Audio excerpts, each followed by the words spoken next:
नमस्कार। Candid conversations के नए एपिसोड में आपका स्वागत है। आज मैं स्टूडियो से नहीं कहीं और से बात कर रहा हूँ।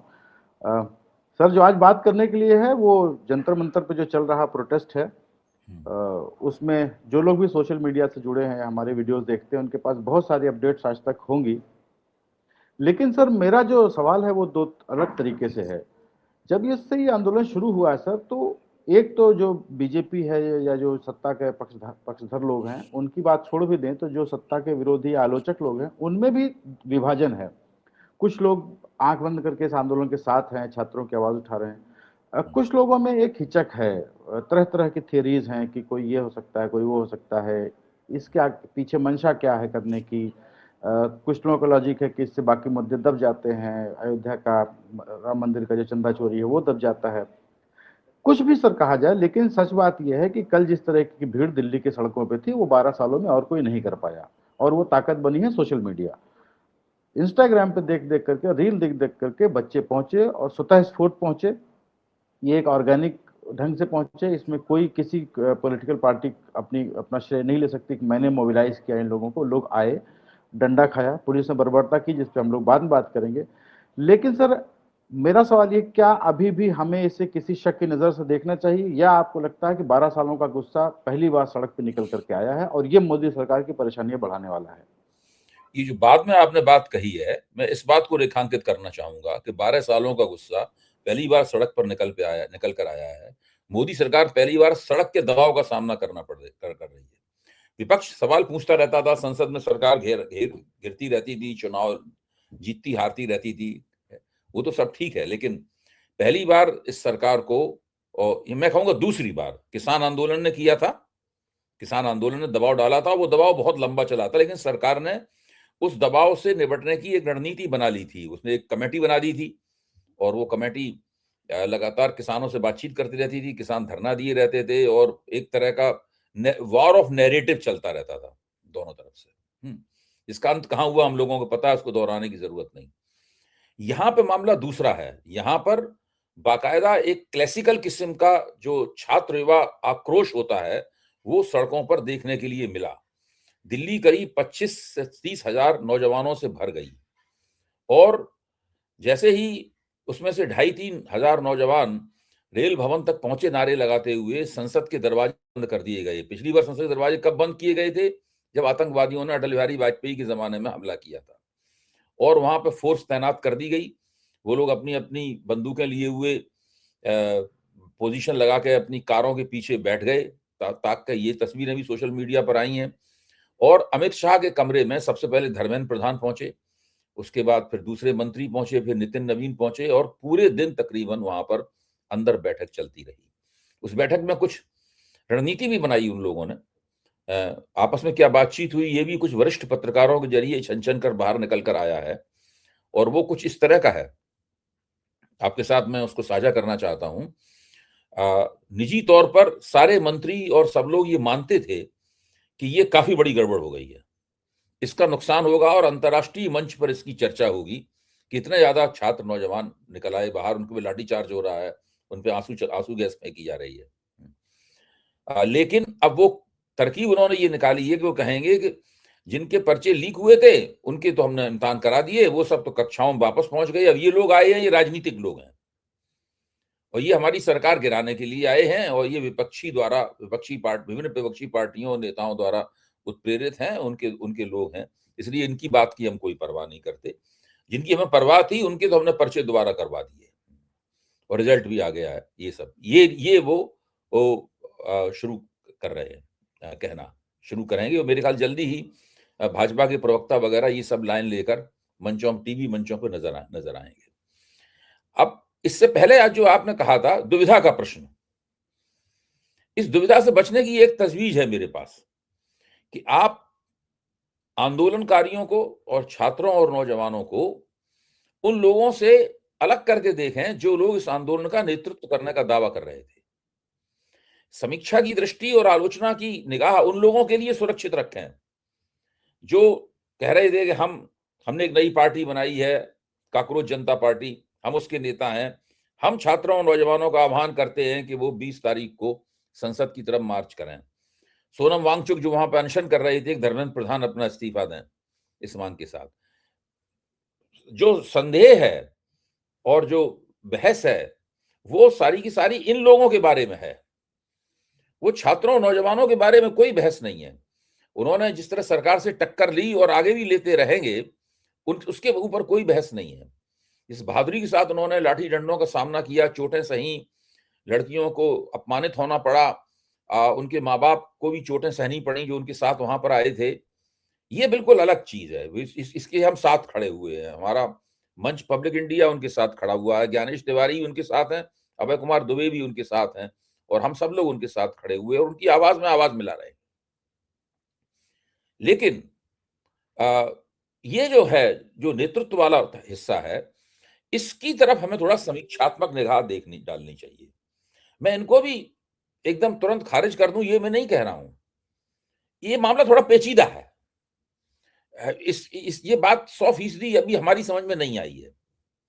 जैसे मेरी समझ में नहीं आया कि भाई जगत प्रकाश नड्डा अचानक कहां से प्रकट हो गए, कांग्रेस जनता पार्टी के लोग उनके पास कैसे पहुंच गए ज्ञापन देने के लिए।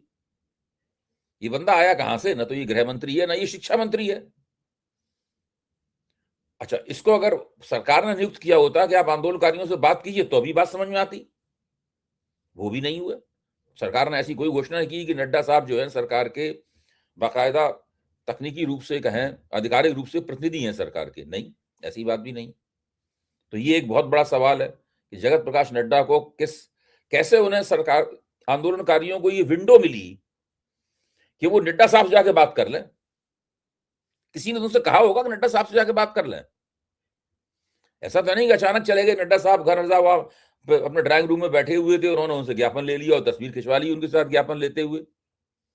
किसी ने सरकार की तरफ से आंदोलनकारियों के कानों में ये कहा होगा कि आप नड्डा को विज्ञापन दे आइए अपना जाकर। तो वो कौन है जो सरकार के साथ इनके साथ कॉन्ट्रैक्ट में है? पहला सवाल। अब आइए आप दूसरा सवाल। सोनम वांगचुक जो सफदरजंग अस्पताल में भर्ती हैं, उन्होंने एक बयान जारी किया अपने हस्तलिखित अंग्रेजी में लिखा हुआ हाथ लेख में। इसकी पहली मांग ये थी कि सरकार जिम्मेदारी ले पेपर लीक की और परीक्षाओं में घोटाले की और माफी मांगे। दूसरी बात यह है कि जब कांग्रेस जनता पार्टी और मैं संसद की दहलीज पे पहुंच जाएं तो विभिन्न पार्टियों के लोग आकर हमें गारंटी दें कि वो संसद में हमारा सवाल उठाएंगे। तीसरी बात यह है कि अगर स्वास्थ्य की वजह से या दूसरे कारणों से हम वहां ना पहुंच पाए तो वो अस्पताल में आए और हमको यही गारंटी दें, तब हम अनशन तोड़ेंगे अपना। उधर अभिजीत विखे ने सवेरे अनशन तोड़ दिया। जब उन्होंने अनशन तोड़ दिया तो वामपंथी छात्रों ने भी अपना अनशन तोड़ दिया। तो ये एक सवाल है कि ये जो मांगे जब वो लोग आंदोलन कर रहे थे तो ये लोग कहां थे? क्या उस आंदोलन का ये नेतृत्व कर रहे थे? ये तो नड्डा साहब से मिल रहे थे। सरकार ने इनको बता दिया था कि नड्डा साहब से मिलना है और घोषित रूप से नहीं बताया था, खुफिया तौर पर बताया था। इसी तरह वो अपना, हाँ, तो मैं ये कह रहा हूं ये चीज, इन चीजों का सवाल, इन चीजों का जवाब चाहिए हमें। जी नहीं, मैं सर मना नहीं कर रहा हूँ, लेकिन मेरा सर कहना ये है कि हो सकता है कि बहुत बार लड़खड़ाए हों, फिसले हों, गलतियां भी हुई हों। जैसे शुरू में आपको याद है अभिजीत दिपके ने कहा था कि हमें किसी राजनीतिक पार्टी की जरूरत नहीं है, इसको राजनीतिक मंच नहीं बनाए, सब लोग आ रहे हैं। बाद में उनको समझ में आया कि बिना राजनीति के नहीं मोबिलाइज हो सकता है। ये बहुत सारी वो लड़खड़ाते फिसलते यहाँ तक पहुंचे हैं। कल भी जो हुआ वहां भी थोड़ा मिसमैनेजमेंट, कंफ्यूजन हुआ कि वो चले गए अचानक से, फिर आए, अनशन टूट गया। वहां पे थोड़ी सी कंफ्यूजन ये थी कि लोगों को पता नहीं था कब क्या करना है, किधर जाना है। संसद का रास्ता तो रोक दिया गया, लोग कनॉट प्लेस में जुट गए। इस सब के बावजूद भी सर क्या हम उनकी नीयत पे शक कर सकते हैं कि वो लोग आखिर वो क्या मांग रहे? यही तो मांग रहे हैं सरकार जवाबदेही तय करे, धर्मेंद्र प्रधान का इस्तीफा करा दे, बच्चों को जो जिन्होंने आत्महत्या की उनके घर वालों को 1-1 करोड़ रुपए कॉम्पेंसेशन दे दे। हमें क्या उनकी नीयत पे शक करना चाहिए? मेरा कहना यह है कि सब लोग बीजेपी के खिलाफ बोल रहे हैं, सब लोग छात्रों और नौजवानों के साथ हैं, सब लोग शिक्षा व्यवस्था में जो गड़बड़ियां हुई हैं वो प्रश्न उठा रहे हैं। सब आदमी एक ही बात तो कह रहे हैं मोटे तौर पर। ऐसा तो है नहीं कि कोई बीजेपी के पक्ष में बोल रहा हो, कोई बीजेपी खिलाफ बोल रहा हो। इन्हीं लोगों से हमें तय करना है कि जो आंदोलन है, उस आंदोलन की बागडोर किसके हाथ में है? कौन है इस आंदोलन का सच्चा नेता, या कौन इस आंदोलन का सच्चा नेता हो सकता है? अभी मामला चूंकि उसका नेतृत्व करने के लिए था नहीं कोई, जो जो जो जंतर मंतर पर नेतृत्व कर दावा कर रहे थे, वो दूसरे कामों में लगे हुए थे। तो लोगों ने अपने हाथ में बागडोर ली, खुद आगे बढ़े और बाकायदा पिटाई बर्दाश्त की, दमन बर्दाश्त की, दमन सहा। अब सवाल ये आगे ये आंदोलन कैसे चलेगा? क्या आपको लगता है कि अभिजीत दीप के इस आंदोलन का नेतृत्व कर पाने की स्थिति में है? उस प्रकार का उन्होंने कोई योग्यता, कोई क्षमता प्रदर्शित की है? उन्होंने आह्वान किया, धरने लगाए, ये बात सही है, लेकिन क्या वो वास्तव में है? क्या सोनम वांगचुक इस आंदोलन का नेतृत्व करने की स्थिति में है? ये घटना, ये अगर हम क्या ये मान रहे हैं कि ये घटना कल हुई थी, खत्म हो गई, अब खेल खत्म, अब तो हम पोस्टमार्टम करेंगे उसका? ऐसा तो नहीं है। ये तो घटना अभी आगे और चलेगी ना। अभी भी वहां पर अभिजीत दीप के ही नहीं लगा दिया है वहां पर तंबू डेरा, और लोग भी जम गए हैं। उतनी भीड़ नहीं है, लेकिन भीड़ बढ़ सकती है। दूसरी बात यह है कि किसान संगठन जो है वो दिल्ली की सीमाओं से अंदर घुसने की तैयारी में है पूरी तरीके से। उन्होंने शंभू बॉर्डर जाम कर दिया है, तो वो भी एक मामला चल रहा है उसमें। देखिए, सरकार कह रही है कि हमने जंतर मंतर खाली करा लिया है, पुलिस कह रही है। ठीक है, जंतर मंतर तो खाली नहीं हुआ है। इसी तरह देश के मतदाताओं के और किसान और छात्रों के, किसानों के, युवकों के दिमाग भी खाली नहीं है। उनके दिमाग में बहुत नाराजगी भरी हुई है। वो लोग इस सरकार से कुछ बातचीत करना चाहते हैं, संवाद करना चाहते हैं। सरकार उनसे संवाद करने को तैयार नहीं है। सरकार वही पुराने उनके हथकंडे हैं कि प्रबंधन कर लो, मैनेज कर लो, नैरेटिव चला दो, ये कर दो, वो कर दो। अब अच्छा, ये हम लोगों, मेरा एक विश्लेषण है, जो दूसरे मेरे कुछ साथियों का भी विश्लेषण है, वो ये है कि सरकार कांग्रेस जनता पार्टी और सोनम वांगचुक जैसे लोगों की जुगलबंदी के जरिए जो भारत का पारंपरिक विपक्ष है, जिसमें शीर्ष पर कांग्रेस है, उसके मुकाबले एक दूसरा विपक्ष खड़ा करने की कोशिश सरकार ने की। अच्छा, ताकि इस जो पारंपरिक विपक्ष है, जो सरकार को चुनाव के मैदान में मुकाबला देता है, जब सरकार के खिलाफ एंटी इनकम्बेंसी होती है तो उनको लाभ, उसका लाभ उनको पहुंचता है, उसके मुकाबले एक दूसरा विपक्ष खड़ा करने की कोशिश की, एक काउंटरवेट बनाने की कोशिश की। क्या पहली नजर में नहीं लगता कि ये कोशिश हुई है? अगर हुई है तो दिक्कत क्या है सर? क्योंकि इस देश में मल्टी पार्टी सिस्टम है। अगर कांग्रेस नहीं, अगर कोशिश हुई है तो इस कोशिश को कहने में क्या दिक्कत है? कोई दिक्कत नहीं है। हम कह रहे हैं नहीं, जब हम ये कह रहे हैं कि ये कोशिश, जब हम ये कह रहे हैं कि कोशिश हुई है, दूसरी बात ये है कि सरकार का काम विपक्ष खड़ा करना नहीं है। मेरा सर कहना ये है, पूरी बात कह लूंगी हरीश, मेरा कहना है कि सरकार का अपने आप, कोई जैसे आम आदमी पार्टी बन गई थी, वो खड़ी हो गई थी एक नई पार्टी, और भी नई पार्टियां खड़ी हो, चंद्रशेखर रावण ने भी पार्टी बना रखी है, उधर प्रशांत किशोर भी पार्टी बना रहे। वो एक पार्टी बनना, नई पार्टी, नया विपक्ष बनना एक अलग प्रक्रिया है। लेकिन सरकार अपने प्रयोजन, अपनी राजनीतिक गोटी लाल करने के लिए अगर कोई पार्टी नुमा चीज खड़ी करती है, उसको हम लोग साजिश के तौर पे देखते हैं। दूसरी बात यह है कि अगर ये हो रहा है तो इसको कहने में क्या दिक्कत है? इसको कहने से उलझन क्या है? नहीं, मैं कह रहा हूं सर कि कोई दिक्कत नहीं। अगर हमारे पास कोई भी प्रमाण या कोई भी ऐसी चीज, तथ्य हो कि हमें ये बात कहने का आधार मिले, या थियरी के रूप में कहते रहना अलग बात है। जैसे आम आदमी पार्टी भी सर जो है, वो आज तक कहा जाता है कि बीजेपी की बी टीम है। हमने, आपने सबने देखा था, वो एक आंदोलन जो है वो एक अन्ना आंदोलन से शुरू हुआ, और जाहिर सी बात है कि जब उस समय बीजेपी विपक्ष में थी तो भाजपा ने उसको काफी सपोर्ट किया होगा। जैसे आज भी कांग्रेस या बाकी विपक्षी पार्टियां इस आंदोलन को सपोर्ट कर रही हैं, लोग जा रहे हैं और उसके लिए आवाज उठा रहे हैं कि छात्रों पर बर्बरता हुई है। अगर इस देश में 12 सालों में कांग्रेस लोगों को नहीं ला पाई सड़क पे, तो कोई एक आदमी अगर उठ करके उन लोगों को सड़क पे ला रहा है और अपनी हक की मांग कर रहा है, तो इसमें क्या बुराई है? एक नई पॉलिटिकल पार्टी का या एक अल्टरनेट और बन जाए। हमारे यहाँ मल्टी पार्टी सिस्टम है, दो ही पार्टी रहेगी। और कांग्रेस, हमने ठेका रखा क्या कि विपक्ष का, कि कांग्रेस ही कर विपक्ष या कोई आंदोलन करेगी तो ठीक है, तीसरा कोई करे तो वो गलत हो जाएगा। आपको याद होगा ज्ञानेश जी, पिछले हफ्ते जब हम लोगों ने मंगलवार को चर्चा की थी, तब मैंने ये कहा था कि विपक्षी दलों को इस आंदोलन से अपनी दूरी नहीं बनानी चाहिए, कांग्रेस को अपनी दूरी नहीं बनानी चाहिए, ताकि सरकार जो दूर बैठकर ये सब तमाशा कर रही है, करवा रही है, वो खुलकर इस आंदोलन के दमन पर उतर आए। ये मैंने कहा था आपके सामने, मुझे अच्छी तरह याद आ रहा है। इसके बाद कोई नए तथ्य भी सामने आए हैं, कुछ नई परिस्थितिजन्य साक्ष्य सामने आए हैं, उन पर भी ध्यान देना जरूरी है, और वो साक्ष्य आपको भी पता है, वो साक्ष्य प्रचलित हैं। सौरभ द्विवेदी ने एक इंटरव्यू लिया इनका अनशनरत सोनम वांगचुक का। उस इंटरव्यू के बिल्कुल आखिर से पहले वाला सवाल था, उसमें सोनम वांगचुक ने ये मान लिया, ये उनके मुंह से निकल गई, या उन्होंने ये कह दिया कि लद्दाख के एलजी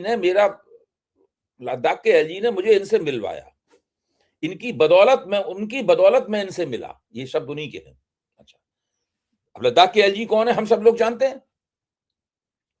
ये तो वो विनय कुमार सक्सेना है जिन्होंने दिल्ली में नेतृत्व किया, आम आदमी पार्टी को हराने के लिए भारतीय जनता पार्टी को लीडरशिप दी उन्होंने। उन्हीं के नेतृत्व में नेताओं को जेल में डाला गया उन आरोपों में जो आरोप अदालत में नहीं टिक पाए। तो वो कोई साधारण से एलजी नहीं है। दूसरे, अभिजीत दीपके जो कॉकरोच जनता पार्टी के संस्थापक हैं, वो लद्दाख के एलजी की पहल पर सोनम वांगचुक से क्यों मिलते हैं? क्या लद्दाख के एलजी एक आदर्श व्यक्ति हैं उस मध्यस्थता को करने के लिए? वो तो नहीं है। अच्छा, अब सवाल ये है कि बहुत से लोग कह रहे हैं कि आपने उस बात को दूसरे तरीके से समझा। भाई, हमने अपने तरीके से समझा, मेरी इतनी अकल है, हमने इस तरीके से समझा कि लद्दाख के एलजी ने इसमें मध्यस्थता की। हम और कोई तरीका हमें समझ में नहीं आ रहा है। अगर किसी को उस वाक्य का कोई और मतलब समझ में आ रहा हो तो हमें बताए। नहीं, ये मत मानिए, वो मत मानिए, इस तरह की तमाम बातें हो रही हैं। लोगों को लग रहा है कि सोनम वांगचुक के तौर पर हमें एक राष्ट्रीय नेता मिल गया है जो नरेंद्र मोदी को चुनाव में हरा देगा, या नरेंद्र मोदी की लोकप्रियता उसकी वजह से गिर जाएगी। नहीं सर, मैं अभी ये बात नहीं मानता हूं। अभी तो बात चुनाव तक पहुंची नहीं है। नहीं, मेरा तो कहना है, देखिए, हर चीज चुनाव और उसकी संभावनाओं से जुड़ी हुई है। देश में अगर एंटी इनकम्बेंसी बन रही है तो उसका असर छात्रों, नौजवानों, जो देश की आधी आबादी के बराबर हैं, उनके दिमाग पर अगर कोई असर पड़ रहा है इस आंदोलन का, तो उसका चुनाव में, जैसा अभी एक मेरे मित्र ने कहा कि एक तरफ राम मंदिर में लीक हो रही थी, दूसरी तरफ पेपर लीक हो रहा था, और अब वोटों में लीक होनी शुरू होगी, वोटों का लीक होना शुरू होगा।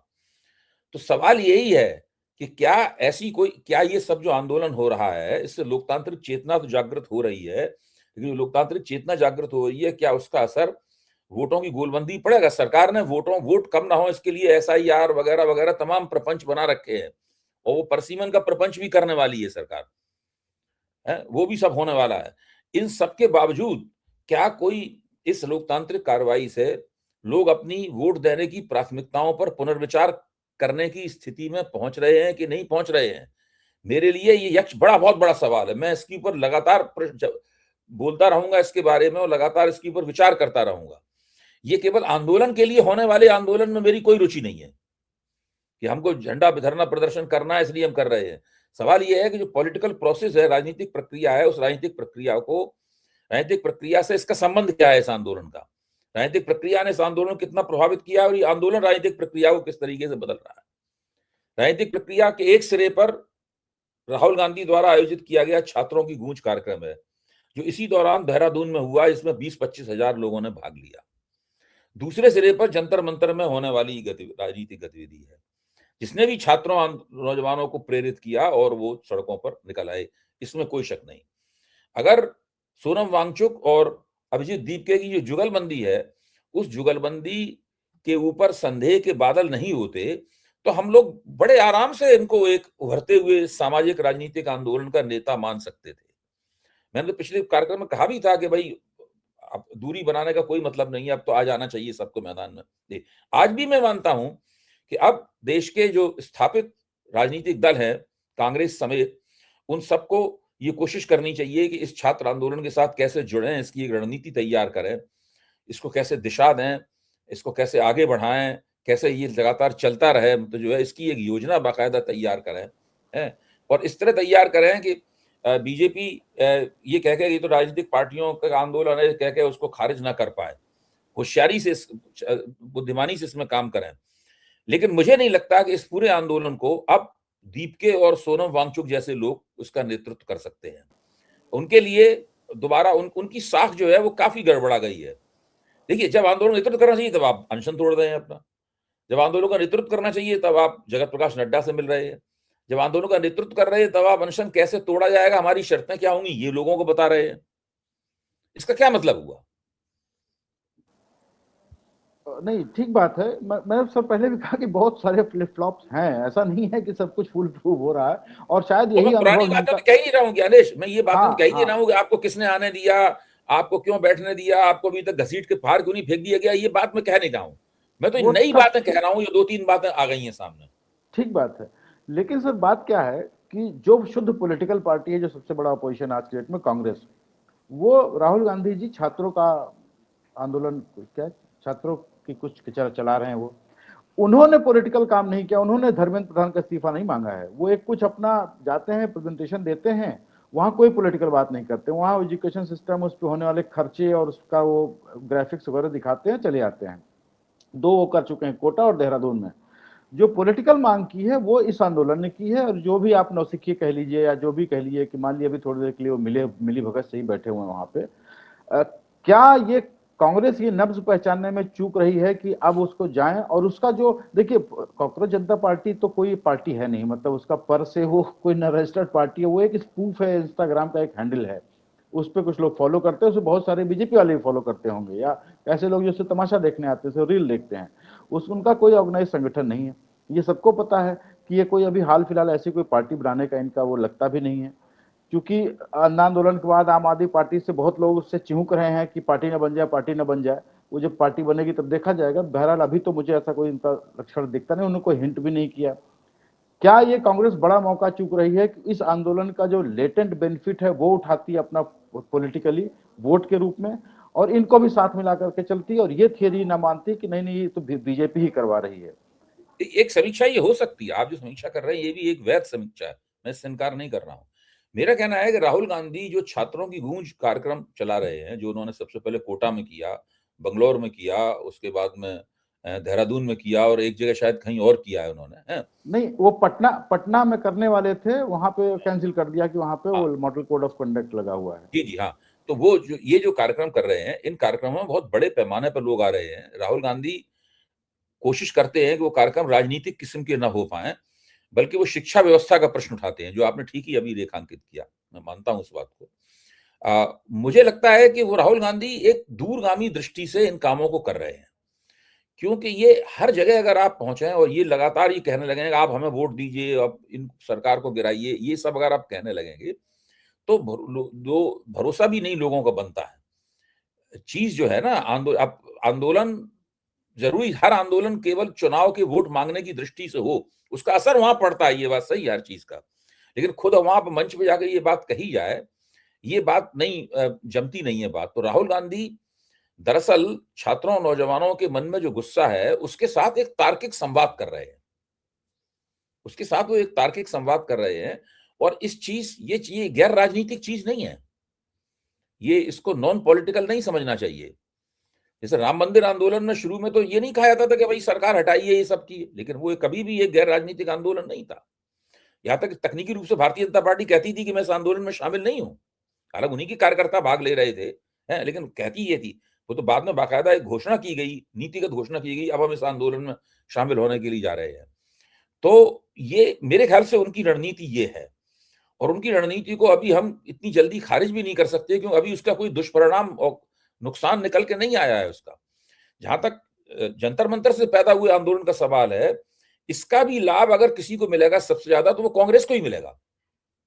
अंततः इसका लाभ कांग्रेस को ही मिलेगा, क्योंकि आखिर में तो कांग्रेस के नेतृत्व में ही लोकसभा चुनाव की गोलबंदी होनी है।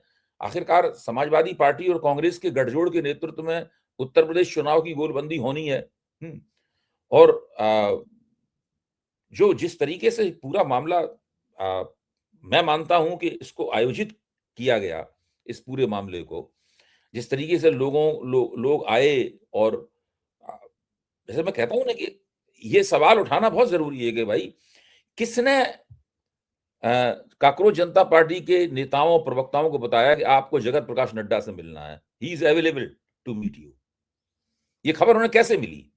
किसी पत्रकार ने मध्यस्थ की भूमिका निभाई, किसी एनजीओ वाले ने मध्यस्थ की भूमिका निभाई, राष्ट्रीय स्वयंसेवक संघ ने मध्यस्थ की भूमिका निभाई, ये सरकार की तरफ से कोई खुफिया संदेश आया, भाई क्यों?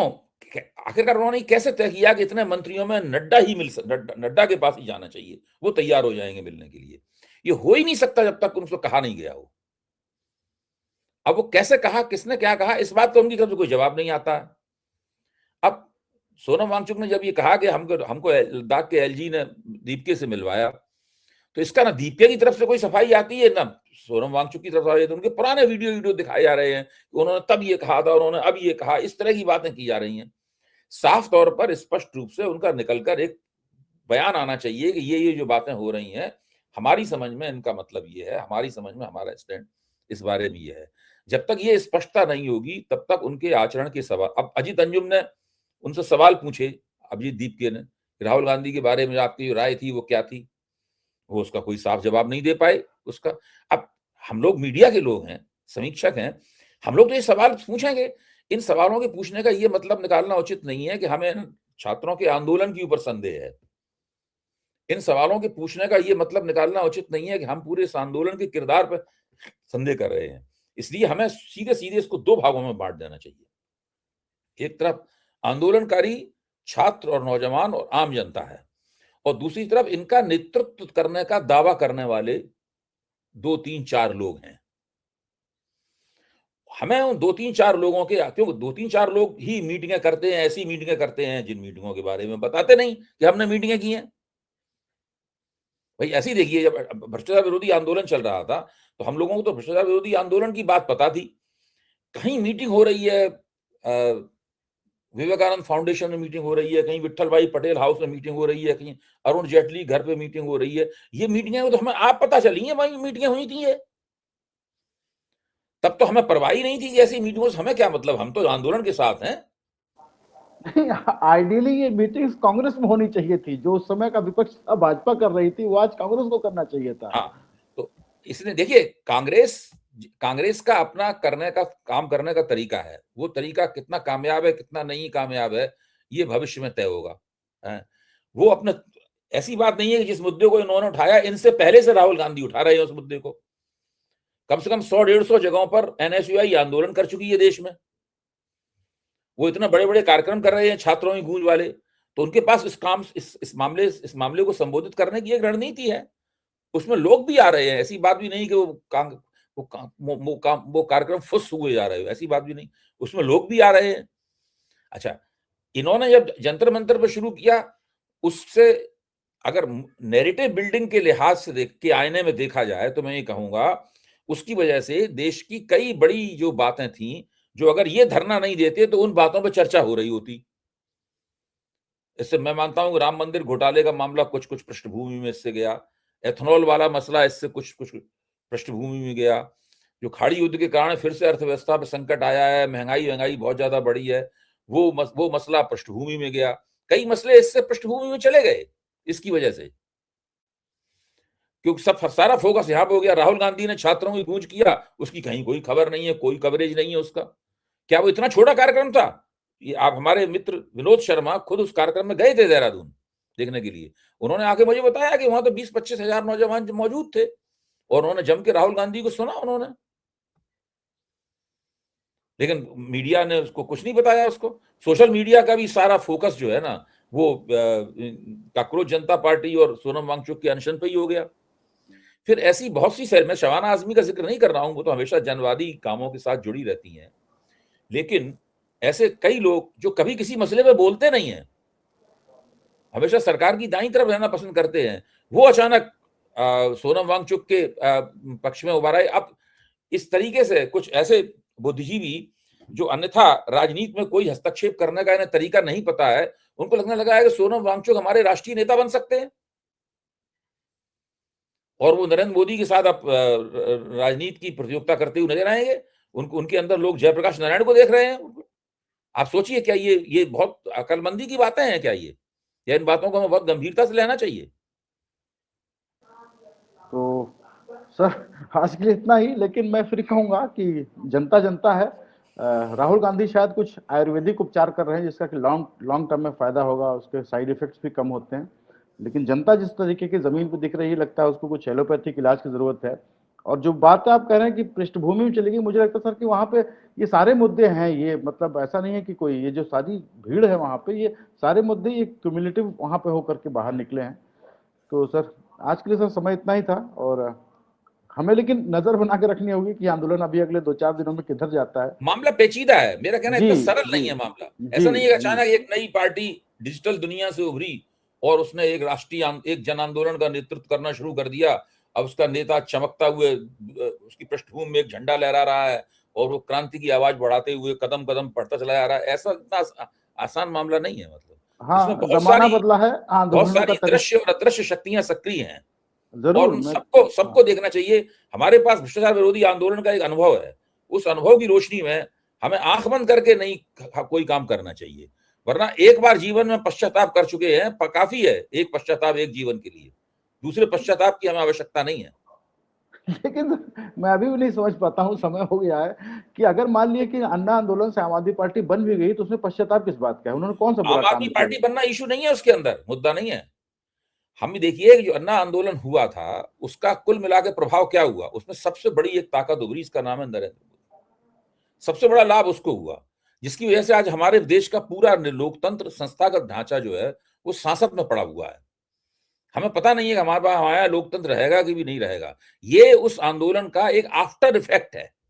वो एक ऐसी दवा थी जिसको खाने के दुष्परिणाम हुए। ये हम लोगों को ध्यान रखना चाहिए। हम जोश में आके कि अरे अरे कुछ हो गया, अरे अरे कुछ हो गया, ये दौड़ के हम भी झंडा बरदारी करने लगे हैं इसकी। हम उस अनुभव को भुला नहीं सकते। मैं तो नहीं भुला सकता हूं उस अनुभव को।